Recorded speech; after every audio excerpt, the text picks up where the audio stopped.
ವೀಕ್ಷಕರೇ, ಇದೇ July 15ರಿಂದ August 12ವರೆಗೂ ಆಷಾಢ ಮಾಸ ಎಂಬುದು ಇದೆ.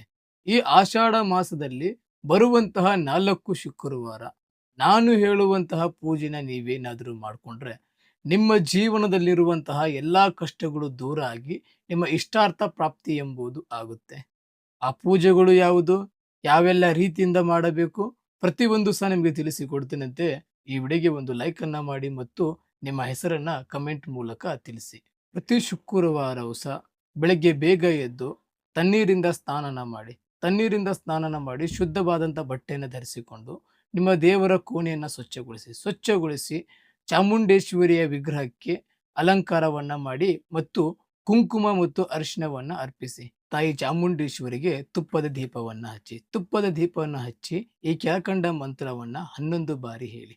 ಈ ರೀತಿ ನೀವು ಪ್ರತಿ ಶುಕ್ರವಾರ ಮಾಡುವುದರಿಂದ ಚಾಮುಂಡೇಶ್ವರಿಯ ವಿಶೇಷ ಅನುಗ್ರಹದಿಂದ ನಿಮ್ಮ ಜೀವನದಲ್ಲಿರುವಂತಹ ಎಲ್ಲ ನಕಾರಾತ್ಮಕ ಶಕ್ತಿಗಳು, ಎಲ್ಲ ಸಮಸ್ಯೆಗಳು ಪ್ರತಿಯೊಂದು ಸಹ ದೂರ ಆಗಿ ಆ ಚಾಮುಂಡೇಶ್ವರಿಯ ಅನುಗ್ರಹದಿಂದ ನಿಮ್ಮ ಬದುಕಿನಲ್ಲಿ ಕೇವಲ ಶುಭ ಎಂಬುದು ಸಿಗುತ್ತೆ. ಇಂಥದೇ ಇನ್ಫಾರ್ಮೇಶನ್ ಮಾಹಿತಿಗಾಗಿ ನಮ್ಮ ಪೇಜನ್ನು ಫಾಲೋ ಮಾಡ್ಕೊಳ್ಳಿ. ಇನ್ನು ನಿಮ್ಮ ಜೀವನದಲ್ಲಿ ಏನಾದರೂ ಸಮಸ್ಯೆಗಳಿತ್ತಂದರೆ ಈ ಕೆಳಕಂಡ ನಂಬರ್ಗೆ ಕರೆ ಮಾಡಿ.